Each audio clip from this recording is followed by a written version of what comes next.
have been asking me, am I going to do an Epstein one?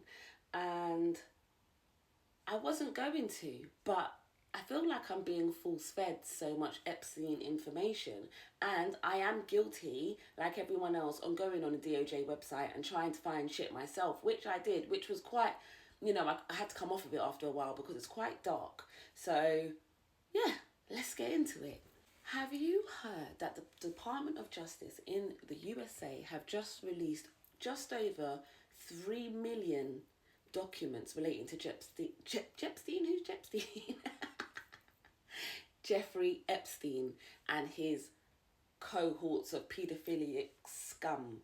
Paedophilic scum. I wanted to say it correctly because that's how I feel, right? And what are my views on it? So, to me, it's not that big a surprise. Like, they've been slowly dripping information to us, so it wasn't as impactful. It is still alarming, and I'm not even going to waste my breath and say I hope people get made accountable, because he's dead, and in their eyes, dead or not, in Israel, wherever he is, that's the accountability scale for them. Do you get what I'm saying? Like, there was one bit in it that was so funny where Jeffrey said, yeah, no niggers, and I was like, we cool with that? It's all good, but in saying that, even though black women weren't on the island, they still were trafficked. He did still see the pound signs over our heads, so we didn't get let off the hook completely. And what those kids went through, and some of the audios and the video footage that I've seen and heard, it's absolutely disgusting. Andrew is a piece of shit. Fergie is a piece of shit. Fergie's the worst one. I actually was going to do a whole thing about Fergie by herself, but then halfway through it, I just thought she just makes me sick. She's actually vile. Like, in the emails between Fergie and Jeffrey, she's saying things like, oh, you're the best, oh, marry me. She's trying to impress him with all her business ventures, and it's very evident that Jeffrey and Fergie are fucked, and Andrew and Ghislaine are fucked. Like, so it's just like one little cesspool of paedophiles and dickheads that were getting it on. And it's very clear also that Jeffrey was just using Sarah as a pawn, and which she was aware of towards the end. So you've done all of this, you've sold your country, you've sold your soul, you've turned an eye to all these children and women suffering, to be in good graces with this man who didn't give a shit about you. He just cared about your husband and what doors he could open for him. Jeffrey Epstein is just in another long list of powerful men that feel as though they have this type of God complex, because he's trying to do experiments, he's trying to create super races, like he's trying to do all of these things. I don't know if you guys know about Peter Nagar. If you don't, let me know and I'll do a video about him. Also, he was different. He wanted black women, he wanted the stem cells from their umbilical cords, because he was so desperate to stay young and virile, even though he already looked like a wrinkled condom before he even started all this shit. But he thought he could reverse it somehow. Evil don't get to have those privileges, but in their heads, he had his own island like Epstein too. They were both hand in hand. Bill Clinton, we knew he was a wrong one. When you're getting brains in the fucking Oval Office, like, you know what I mean, from your little intern, we know who you are, Bill. And in a way, secretly, him and Hillary, they're playing it smart. They're like, look, you can see what it says in the files. We're not saying nothing until you hold us to account. Ghislaine, she's pled the fifth. But what she's actually said is, listen, I'm going to plead the fifth, but let Donald know I did that.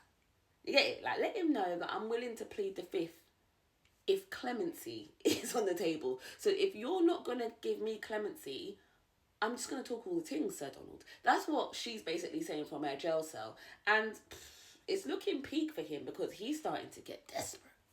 He's starting to upload, like, ex-presidents as monkeys and that. Like, when you're just crashing out and you're like, fuck it can all burn. Someone hand me the matches now.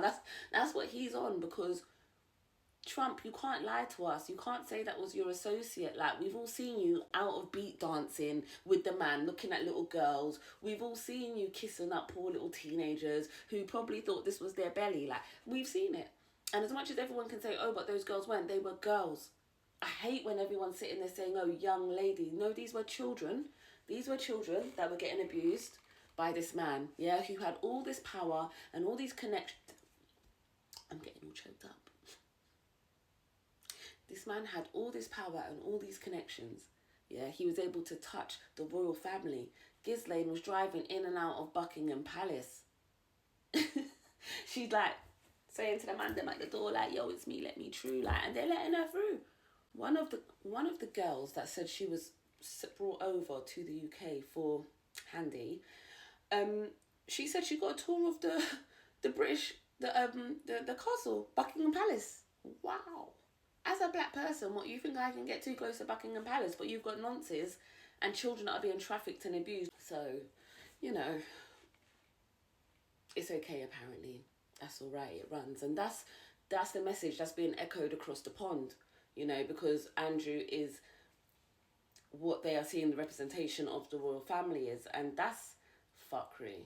Like, Charles, he's trying everything to just brush his brother under the carpet. Like, he wanted him gone before the Queen died. He didn't want to have to deal with this, and he's still having to deal with it. He's had his own little scandals, but nothing on this magnitude. He's had to kick him out of Buckingham Palace. They've exiled him to some little Billy No Mate's cottage where not even the staff want to work for him. He actually left the palace in the cloak of darkness so that no one saw him. Fergie went AWOL. No one knew where she was. They were trying to figure out if she was on Richard Branson's island. He was like, whoa, I ain't got the bitch. Because he didn't want no parts in it.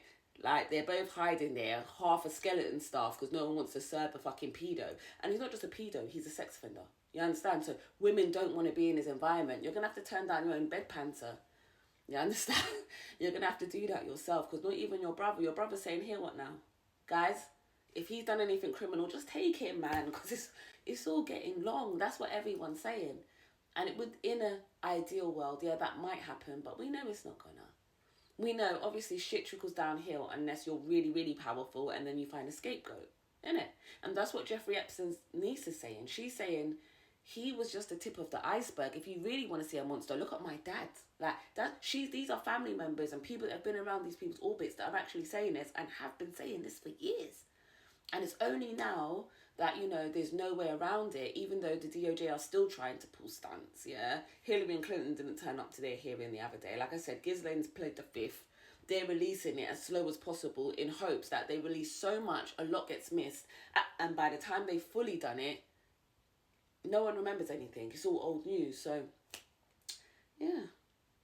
We live in a world full of nonsense. Be very mindful of where you send your children and who you send them with.